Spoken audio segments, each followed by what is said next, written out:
Dubai licence പറഞ്ഞാൽ കിട്ടാൻ ഭയങ്കര പ്രയാസമാണ്. നല്ല ചെലവാണ്. നല്ല ചിലവ്. എനിക്കൊന്ന് 5,000 ദിറംസ് ആണ് ഒരു ഒറ്റയടിക്ക് കിട്ടുന്ന ആൾക്ക് മേടിക്കുന്നത്. എൻ്റെ അധികം എനിക്ക് അധികം സാലറി ഇല്ല അവിടെ, അപ്പം അധികം പൈസ ഇല്ല. 5,000 ദിറംസേ ഉള്ളൂ എൻ്റെ കയ്യിൽ. അപ്പം ഞാൻ ക്ലാസ്സിന് പോയി.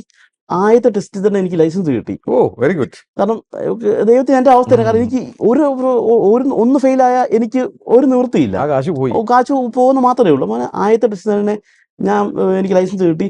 ഞാൻ ആ ദുബായ് ചെന്നിട്ട് ഏറ്റവും സന്തോഷിക്കുന്ന ഒരു ദിവസമാണ് ശരിക്കും പറഞ്ഞാൽ അത്. അങ്ങനെ പിന്നെ ഞാൻ ജോലി അന്വേഷിക്കാൻ തുടങ്ങി. ഒരു മാസം കൊണ്ട് എനിക്കൊരു ജോലി കിട്ടി. ഒരു സ്ട്രക്ചറൽ സ്റ്റീലിൻ്റെ കമ്പനിയിലാണ്. അപ്പം അത്യാവശ്യം നല്ല സാലറി പറഞ്ഞു.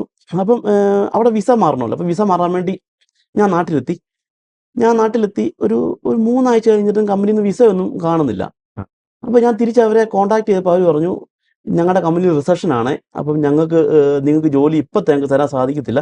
നിങ്ങൾ കയറി വന്നാലും നിങ്ങൾക്ക് സാലറി തരാൻ പോലും ഞങ്ങൾക്ക് നിവൃത്തിയില്ല. അത് കാരണം നിങ്ങൾ വരാതിരിക്കുന്നതാണ് നല്ലതെന്ന് പറഞ്ഞു. അപ്പോൾ ആ ജോലി ഉള്ളതും പോയി, ഇതും കിട്ടാണ്ടായി. സാറേ എനിക്ക് ലൈസൻസ് കിട്ടി. ഞാൻ ഒരു പ്രാവശ്യം പോലും ദുബായ് വണ്ടി ഓടിച്ചിട്ടില്ല. ലൈസൻസ് സന്തോഷത്തോടുകൂടി ഇങ്ങോട്ട് തിരിച്ചു പോകുന്നേ ഉള്ളൂ. ജോലി കിട്ടിയിട്ട് പോകുന്നത് മാത്രമേ ഉള്ളൂ.